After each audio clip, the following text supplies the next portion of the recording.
student-based student focus. AI tools are now part of college student-based learning. A China Youth Study survey found over 84% university students have used AI. At University of Macau, students use AI to enhance learning efficiency by worrying about losing independent thinking. This September, UN launched new AI regulations to define campus application boundaries. In the UN dormitory, Lucy stares anxiously at a historical document on her computer screen. Her classmate finished translating and sorting materials in 30 minutes with AI, but she spends an entire afternoon looking outwards and verifying context. I am unwilling to use AI for learning because I'm worried about losing the ability to think independently. At another UN learning space, Katharina's proactive AI practice embodies effective empowerment, illustrating how UN students coexist with AI. I use AI to organize key concepts, like turning history timeline into tables or mind maps for clearer review. When I'm stuck on an essay, it helps brainstorm directions, which I then develop myself. Students' diverse choices reflect UM's clear guidance. Rector Song Yonghua emphasizes the university essence is educating people. Emotional education and independent thinking matter more in the AI era. Long before AI prevailed, UN allowed ChatGPT access, requiring original ideas with AI support. Song suggests that students' independent judgment is education's core. Sharing this perspective, Professor Li Ying from UN's Department of Communication anchored the sentiment in our interview video. I think learning needs to be deliberate, meaning you have to deliberately learning and be aware of your own learning. In her English news writing class, Professor Li requires students to declare AI usage. She also found an interesting trend. To my surprise, a lot of students actually did not bother. And I found tends to be students who already are doing better. They want to perfect their writing, and they ask for AI help, and they declare, say, they use co-editing. Those students that are a little bit of a lag behind tend not to even engage. I think the university has taken the right path, but I do think we should have more targeted workshops for students, because I feel students are just moving in the dark, and I think probably the department and the faculty should take over rather than relying on the university.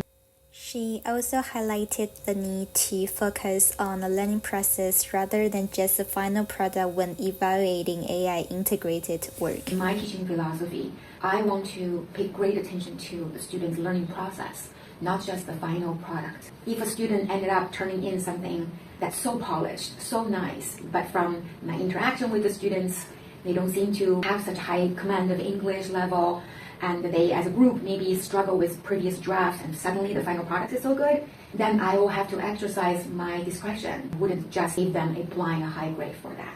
And if I know the students who are relatively good and are trying really hard and putting a lot of efforts, even though their final product is not as polished, there are little grammar problems here and there, but I understand that they've tried their best, that they've engaged very well as a group, I will bump them up a little bit.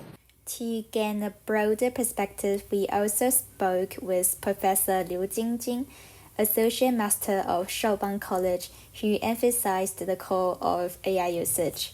The key lies in users' continuous, careful review of AI-generated content. I think we humans must maintain what we call secondary thinking or secondary reflection. It means you can use AI to generate a batch of products, but you must reflect on them sufficiently. I believe no matter how many runs different AI versions, humans must learn from and reflect on the final output by themselves. Building on this point, Professor Liu further elaborated on the university role in guiding AI integration in education. In the AI era, the university's mission is not just about formulating usage policies, but creating a teaching and learning environment that encourages in-depth reflection and is based on empirical research. These expert insights are backed by a broader picture of AI adoption among college students. A recent survey of universities shows that over 90% of college students use AI, yet while 56% recognize its value, 54% worry it undermines independent learning. There is some overlap between the two groups. The survey also found that half of students consider using AI as cheating.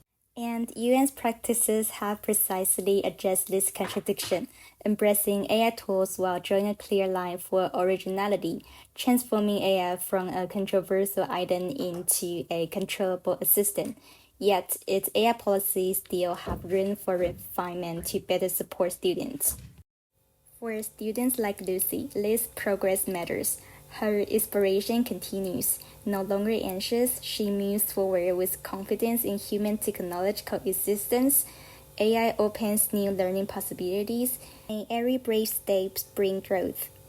Thank you for watching UN Focus. See you next time.